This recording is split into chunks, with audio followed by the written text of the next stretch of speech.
Hello, gorgeous people, and welcome to another TV Central one-on-one podcast. I'm Aaron Ryan. This is episode 15, 2024.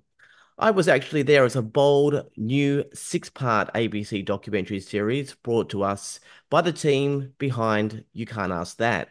It explores defining moments of our recent history through the eyes, ears, and voices of those who witnessed them firsthand. I was actually there, uncovers hidden perspectives and never before seen footage to create a multi-dimensional, experience-driven picture of the events that shaped Australia. Each episode unfolds as an oral history, allowing the people with first-hand experience to share their own stories on their own terms. From key players to accidental bystanders, all perspectives are important. Over 6 episodes, the series will cover the Port Arthur massacre, the Boxing Day Tsunami, Nicky Winmar's stand against racism, the Beatles' world record-breaking Adelaide visit, the Woomera Detention Centre breakout, and the Beaconsfield mine rescue. Kirk Docker is one of Australia's finest interviewers and storytellers. He is the co-creator and director of the ABC program You Can't Ask That, now in its 7th season. When it comes to the content he creates, no subject is off topic. Kirk's interviewees range from ex-politicians to ICE users to sexual assault survivors. He has a deep curiosity, compassion, and playfulness that elicits honesty from his participants, many of whom have never sat in front of a camera before. Through thousands of hours of open dialogue, what's become absolutely clear to Kirk is that every human, no matter what they believe or how high their stature, share a core value, the desire to be understood. He is the series creator of I Was Actually There, which premieres on ABC 9 July and streaming on ABC iView. Kirk Docker joins me now here at TV Central. Kirk, thank you for being here. Good morning. It sounds nice when someone reads it all back to you like that. Look, I've watched 3 of the 6 episodes, and what I found so interesting is that the new meaning I was able to draw out of these events.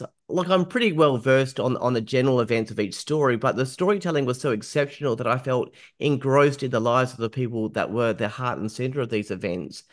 Given that these events have been so well covered from an editorial news perspective, what did you hope to bring to these events to make it worth retelling?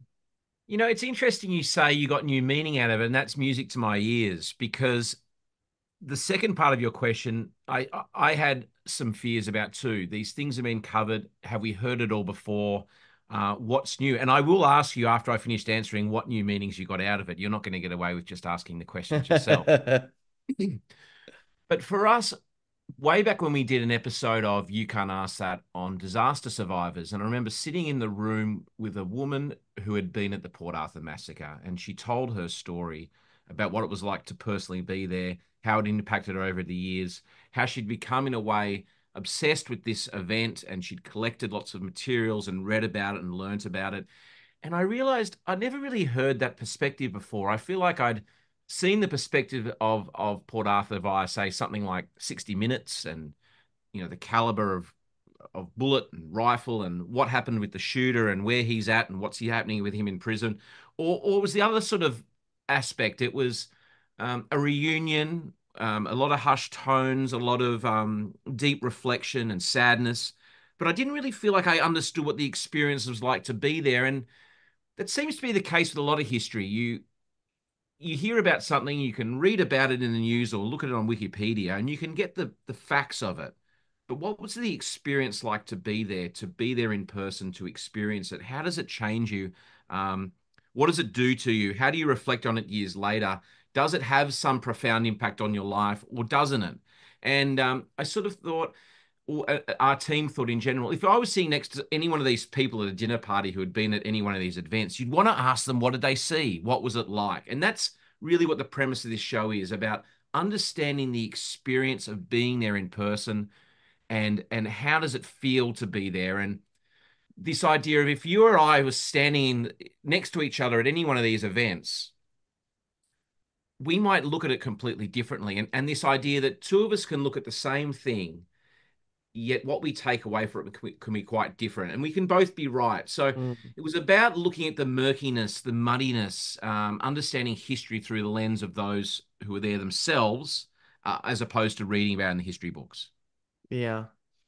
Look, although these events like obviously can be tragic and heartfelt, even having everyday Aussies that were there in the midst of it all, telling us their experiences, I still felt so removed from it being reality. I mean, the thought that you literally could be having a cup of coffee in a cafe and then someone starts firing a gun in the case of Port Arthur is just something that my imagination can't stretch to. How do you capture these experiences of something that are so unreal in a way that connects with the audience? Well, we're trying to get what I'm trying to do, especially in the interviews, is get people out of that sort of well-trodden path of telling the story over and over again. So it feels like they're telling you a story of something that didn't really happen. I'm trying to get the weird details, how someone's mind's working. And in that instance in particular, the gentleman who's talking about having a cup of coffee and this person starts firing, he even says himself, your mind can't quite compute it. It's quite strange. You can't quite get your head around it. And I think that seems to be a bit of a theme, in particular that episode, that it's so unreal, it's so strange, that it's so surreal. It feels weird. There isn't. And another gentleman says, at the end of it, there's no screaming and crying. You could hear birds. It was silence. So I'm looking for these sorts of details um, that that sort of aren't cliche details about how these things are. It's these strange details that you could never write if you were writing a story about it and you hadn't experienced it. And I feel like it's those little details, little things that you or I can maybe grasp onto. I've understood that. I've understood being in a situation where it felt so strange, or I've understood being in a situation where everyone else who wasn't there thought it was this way, but in actual fact, it was this way. So I'm trying to get it in a way that you or I can sit there and watch it and can connect to little bits of it, even if the overarching bigger story is unreal, that we can connect to those little bits and understand maybe feeling confused in a situation that later on there's perfect clarity around it, for example. Well, Does that let's make have sense? it absolutely. Well, let's look more about Port Arthur, which is the first episode in the series. For me, the most difficult to watch. Being that it's nearly 30 years on, was it any easier, for a better word, to elicit the storytelling from the participants, or once they start, are they just transported to being back there in that moment? One of the things we learn and through You Can't Ask That and in particular this show is that everyone is very, very different. Um, some people are still traumatized by that moment, and talking about it, they feel that this trauma comes up for them. They also might feel that they're equipped to deal with it if that trauma comes up. Now, there's others who feel like they're maybe not equipped to deal with that trauma and they declined to maybe be part of the show. There's other people, and this is what we were trying to show on the series. There's other people who weren't traumatized. If you're a journalist or you're a police officer, you're maybe doing your job, and trauma isn't necessarily the thing that is associated to that event for those people. There's other feelings that come up. So every individual person in the episode in the series had different ways in which they responded to it. One gentleman, he's a firefighter, and he's been in some very full-on fire situations over the last 10 years. And he's sort of talked about being more scared in those scenarios than he was on that particular day. So it's each to their own. And I suppose each of the people that we speak to, you need to understand that their response is going to be very, very individual. So for some of them, it was very difficult to talk about it. They needed that support afterwards, whether it be their own therapist. They found it very raw. Others, they really wanted to tell this story because they feel like that there's this sensitivity around it, which means it doesn't get spoken about, and they feel like it should get spoken about. And then there's sort of everything in between. Mhm. After all this time, I think most Australians would hope to have some clarity on the matter with Port Arthur. It does seem that after all this time that there is nothing more that the police could have done, nothing more that the survivors could have done, and it's still just simply a tragic turn of events. Is that how you see it? In a lot of ways, we don't try and analyze the event and understand could more have been done or not more have been done.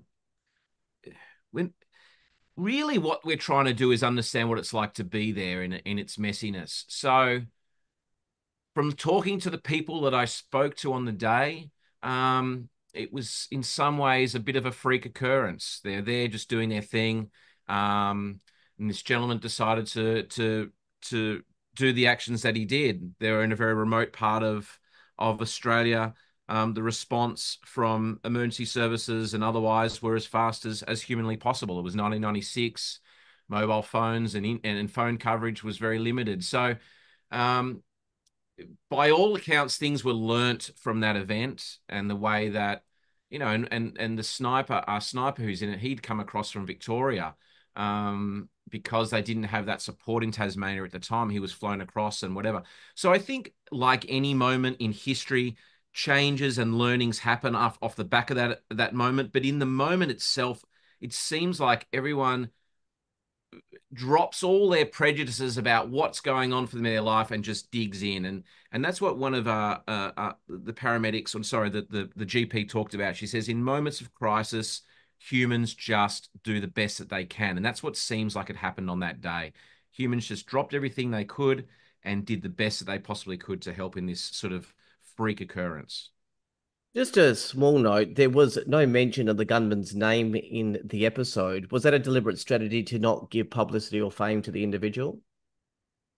Yeah, look, you can look at it in two ways. One, it's definitely that, and speaking to some of the participants, prior to recording the series, they preferred that we didn't mention his name, and there is a bit of a groundswell around the world of not mentioning names of um, of perpetrators. But on the flip side of that, in terms of the actual show itself, this idea of being there, no one there knew who this person was. He wasn't a name that they knew. It wasn't a person they recognized. So it wasn't, if we're trying to be true to the experience of being there live, all they knew was there was this person there doing it. Yeah. In actual fact, some of the journalists in that 24 hours, as they're sort of broadcasting what's happening, were getting details wrong. They're getting his age wrong. They were getting what car he drove wrong. These sorts of details wrong. So in the midst of these sorts of crises, it's not all neat and clean. You don't know who this person is. So no one on an episode knew who this person was at the time, and it wasn't until later down the track that they found out who he was. So it just made sense for us to not include his name because it sort of wasn't relevant. Mhm. All right, episode two looks at the Boxing Day tsunami in the Phi Islands and Phuket on Boxing Day 2004. The death toll was in the hundreds of thousands. Yeah. One participant remarks that he was going to Bali, but after the Bali bombings, he thought that was not the safest place to be, so decided to go to Phuket. How ironic was that? Well, the whole start of that episode is a series of sliding door moments in a way. It's a series of people explaining how did they end up at this particular place on this particular day. And that was probably the one that you really, it grabs at your heart, particularly because he has a young boy with him, and we learn his fate as we go through the episode. But all of those people, in one way, shape, or form, this sliding doors moment happened, and they ended up being there. One gentleman decided not to leave on the morning when they were going to leave. Someone else wanted to stay another couple of days because they were having such a nice time, and all these reasons. And I think this is something that we can all identify with, these sliding door moments. What happens if we'd gone this way instead of that? What happens if we made this decision instead of that? And where would our life have gone? So it begins that way. And you're seeing there, knowing what's about to unfold for these people. But there's nothing they can really do about it. Yeah. You sort of touched on this, but obviously a lot of participants are dealing with the tragedy, loss, and often painful memories. They've obviously agreed to talk to you. What is the usual theme about why they're happy to open up? Is it so people might be able to understand, their perspective? Is they want to share their own perspective? Is it almost comforting to unburden, or is it something else? Everyone, and through my experience of making 7 seasons of You Can't Ask That as well, everyone has their own reasons for wanting to do it. And often it is to be heard, to be understood. They feel like that um, something needs to be discussed, that it is misunderstood in the world, that there's this perception or this idea about what something is, and the reality is quite different. So in this instance, I feel like because time has passed, and they've had these moments that have been defining in a lot of ways. In their own lives, a lot of people probably have an idea of what they think their experience is like, or maybe don't feel like they can ask them about it, or not sure how to ask them about it. So in the arena of this show, it sort of provides them a platform to sort of go, this is the truth, how I see it. Um, and it's something I think for a lot of these people that they can't escape. It's a defining moment that does pop up every now and then, especially around anniversary time. And that's what we realize with this show is that anniversaries is a really big thing when it comes to major events. Um, so I think they maybe saw what we did on You Can't Ask That and felt that this was a platform where they could maybe tell their story in a way that was going to be respected, and it was going to be contrasted against other people. So it sort of told a larger story than just their own. Mm. Strangely, one of my favorite episodes was the Beatles flying into Adelaide. I only say strangely because I wasn't part of that period. Was it nice having a lighter moment in the series? Yeah, it was, and that was the trick with, I think, creating a series like this is to not get too bogged down in disasters and tragedy, is to find other defining moments. We're also looking for, across the series, things from different eras. Um, so not just say the 2000s or the 90s. So we wanted some stuff from different eras, and we wanted different ages on camera as well. Because again, if you just do a sort of certain era, you're only going to have that. So doing something that was quite old. Um, Allowed us to look at Australia. What did Australia look like in the 60s? And what we were quite interested in, apart from the fact it's a fantastic story, about how this whole thing happened. And that's first and foremost, these moments we were looking at. We wanted a great story. We wanted multiple perspectives. We wanted different roles and different players. You were there by accident, or you were there, you had a different purpose. So there was lots of different reasons why we chose the particular episodes. But this was just a joyous moment, and you got to hear from a whole lot of people who, boomers, who a lot of people are sort of paying out boomers now about, you have all the property and you have this and you have that and you've done this thing right or wrong. But I really want to look at what these people were like when they were teenagers, when they were young. They were, open about the world and what influenced them. And this moment seemed to have this huge impact on the boomer generation when they were teenagers, where they were rebellious. They pushed back against their parents. And they had sort of, it's hard to sort of get your head around this idea that there wasn't really popular culture, there wasn't really rock and roll or anything like that, how isolated we were here. And this thing happened where music, concerts, there hadn't even really been a concert in Australia, really. So this idea of a band touring and touring the country was such a fresh idea. So it was quite fun to go back to Australia at that point in time and understand what the landscape was like. Everyone had short back and sides and all that sort of stuff. And how this moment was like this breakout moment for this next generation of young people at the time. Yeah, there was a lot more to that episode than just the Beatles being in Australia, wasn't it? When these participants are reflecting back on it is that moment of unison together. There was a sense that there was something more to that day in Adelaide than just the Beatles arriving, wasn't there? Yeah, look, for some of these people, it completely changed the trajectory of their life. It opened their minds to what was possible, that they didn't necessarily have to do what their parents had done. You can imagine these people, their parents are World War II veterans. So as one of our participants said, the 50s was grey. The sort of music we were listening to is who's that doggy in the window? Like, can you imagine that's your sort of, to see the news, you had to go to the cinema and watch it, on a movie tone newsreel before a thing started. So you were isolated. You didn't really know what was going on in the world. So suddenly having this thing which is completely blowing your mind. These guys are colorful, creative, fun, playful, cheeky. It opened their eyes to what was possible. And in the episode, we include two people who ended up in bands, the Angels, and the Masters Apprentices. We had Kate Fitzpatrick, who ended up being an actor, and then others who went on these different paths, but their minds were open. So I think that was a really, really lovely part of that episode. Apart from the fact that it was just quirky and weird, that we had this Ringo Starr lookalike who was presented to the Hmm. Beatles. We had this other gentleman who was young guy painting paintings. He went and presented to, they got presented the keys to the city. Over half the city turned out to meet them, I think, which is the craziest thing of all. 600,000 people lived in Adelaide at the time, and 350,000 came out to meet them. So this ginormous crowd came to meet these sort of mythical creatures that have flown in from the other side of the world. So all those things add up to sort of this quite extraordinary couple of days that happened in Adelaide. Yeah. The final episode is on the Beaconsfield mine rescue. Big Mm. episode, and you do interview Brant Webb and Todd Russell, even Yeah. though they will we're all aware of the actual event. How impactful was it hearing from Brant and Todd directly? Well, it was fascinating. Again, I feel like I've seen lots of things on the Beaconsfield mine rescue, but when you see content with those guys, sometimes it's very presenter led, and not that I'm shunning that sort of content. That's just how those things are made.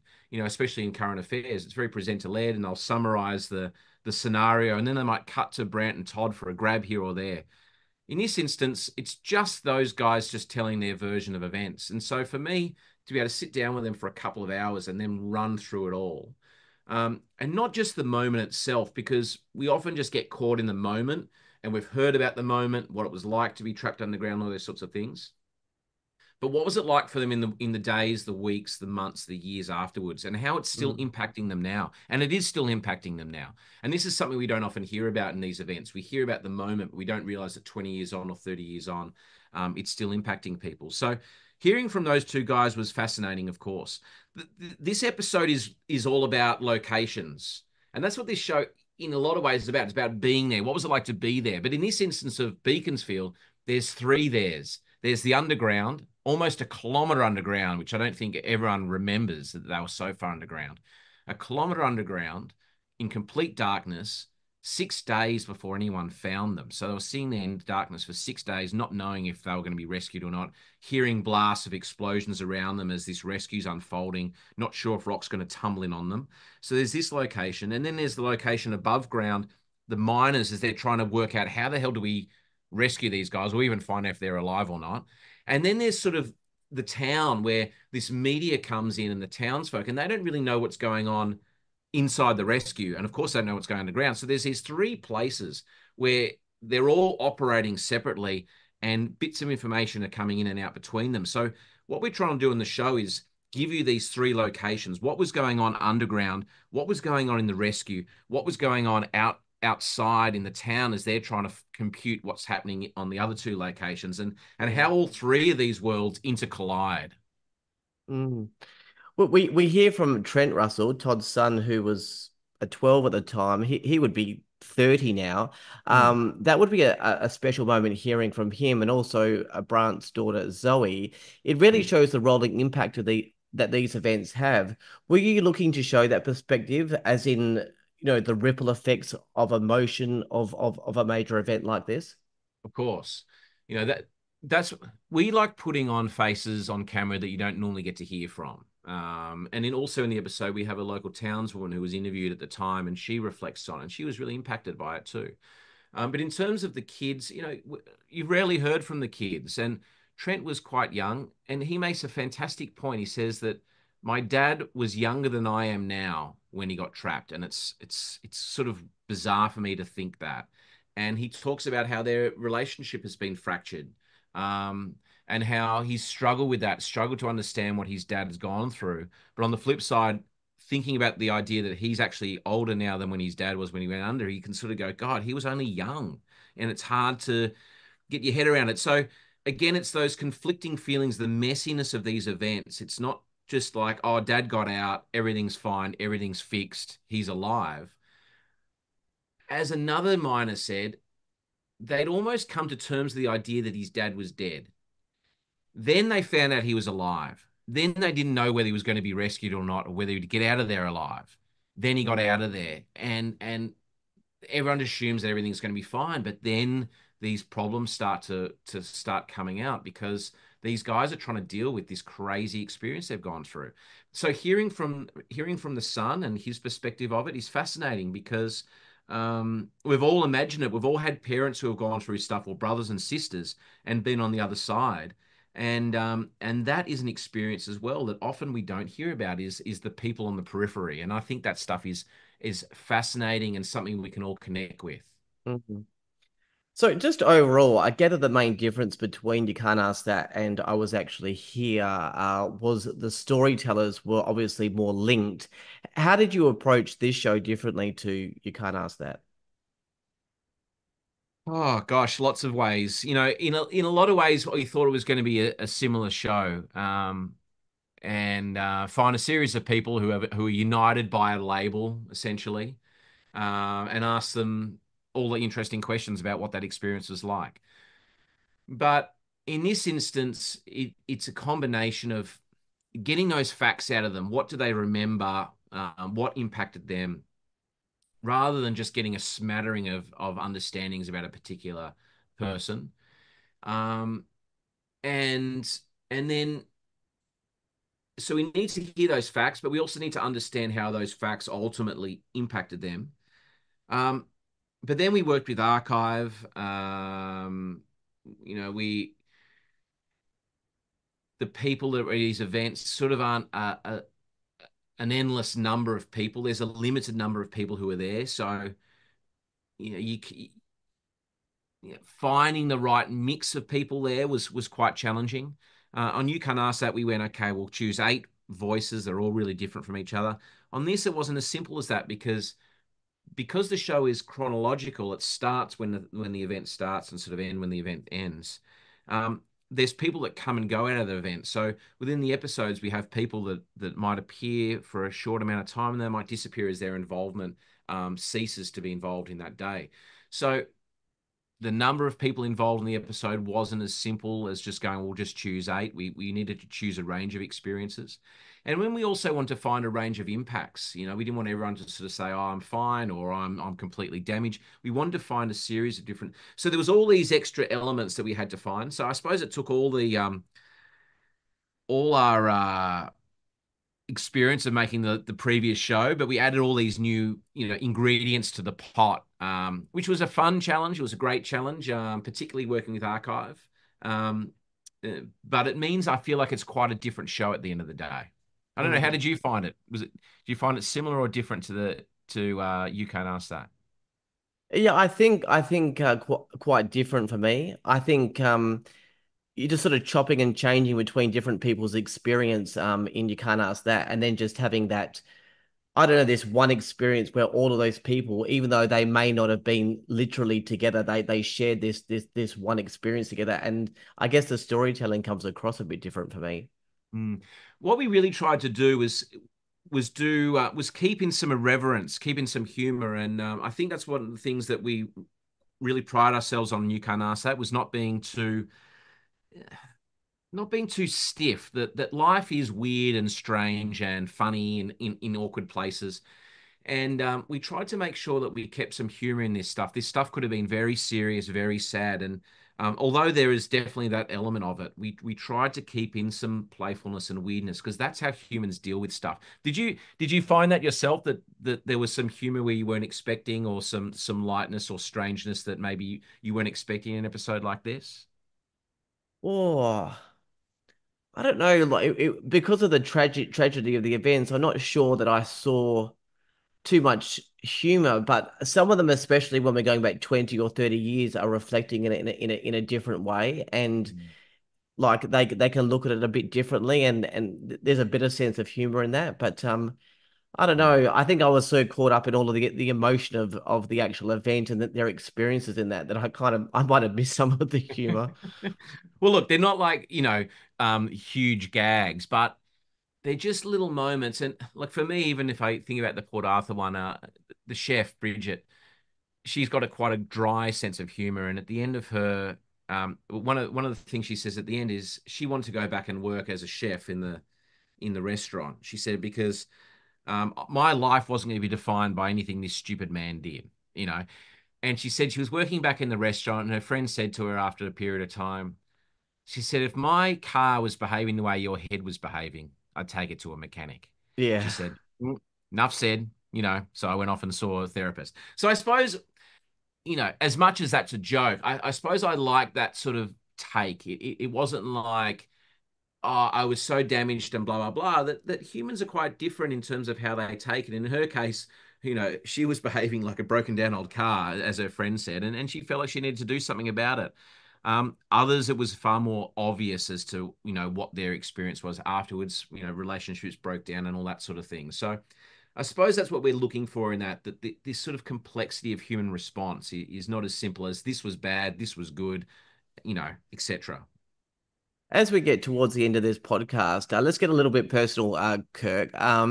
In a statement, you say how someone has lived through an experience is almost more complex, nuanced, and weird than we realize until we actually hear their take. Now, that's Mm. very true, but for someone to want to find this, explore this, and then deliver it to the world must come from a certain place themselves to want to go there.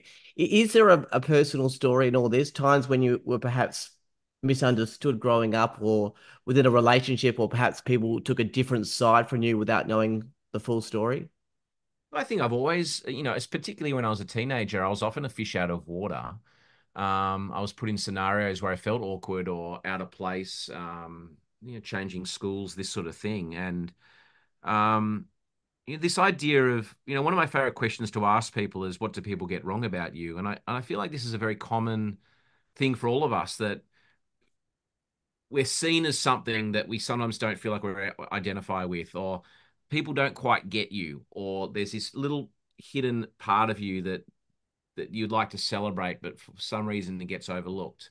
Um, so I feel like probably when I was a teenager, I probably struggled to fit in. I was a fish out of water where I went to school. I had to work out how to survive in lots of scenarios.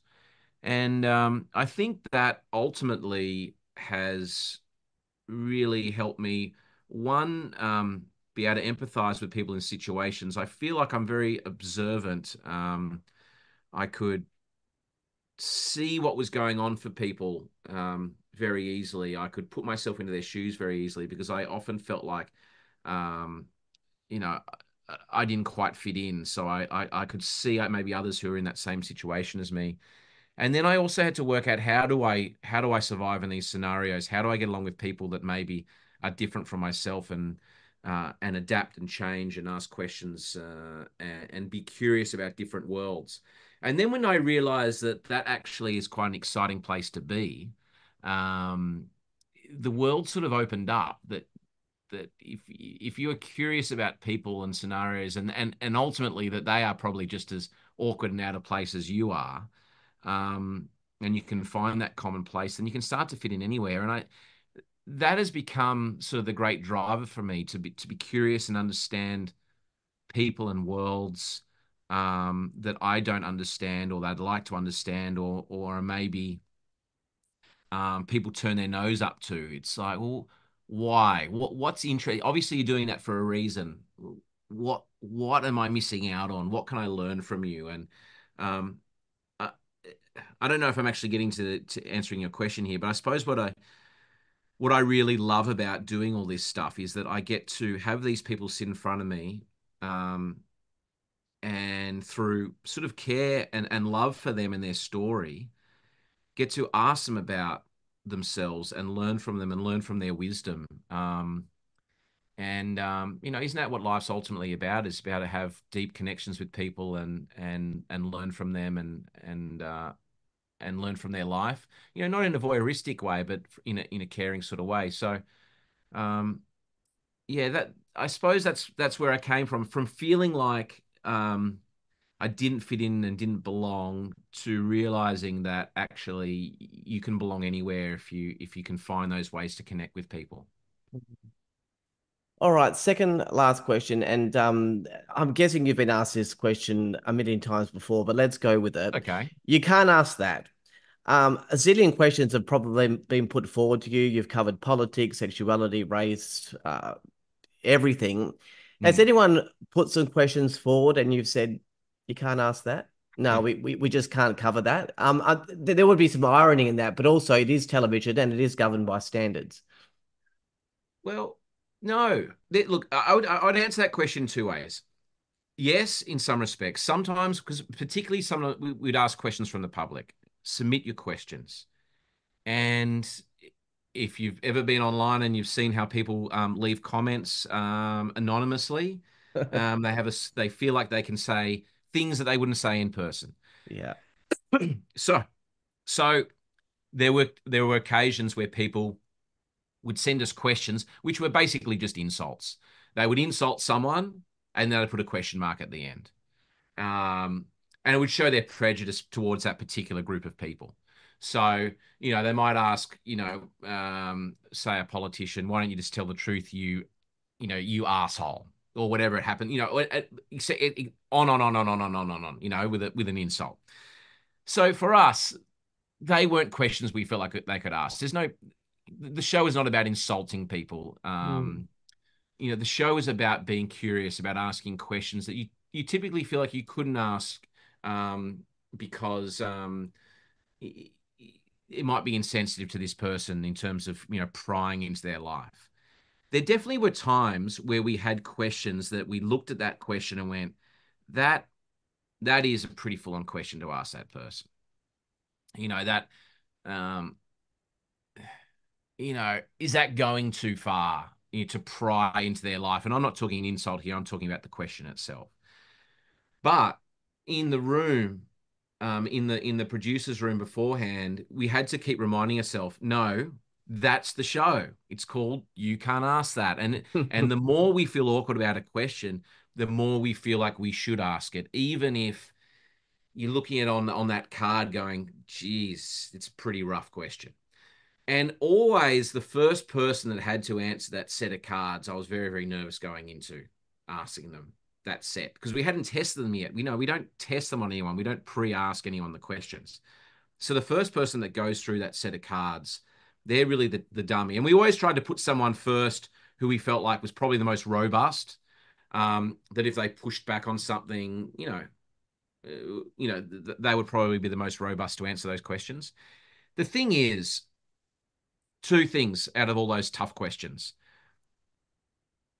More often than not, someone would get to the end of the interview and say, I was expecting worse, right? Because in life, people don't ask them questions that are curious or interested. They do insult them.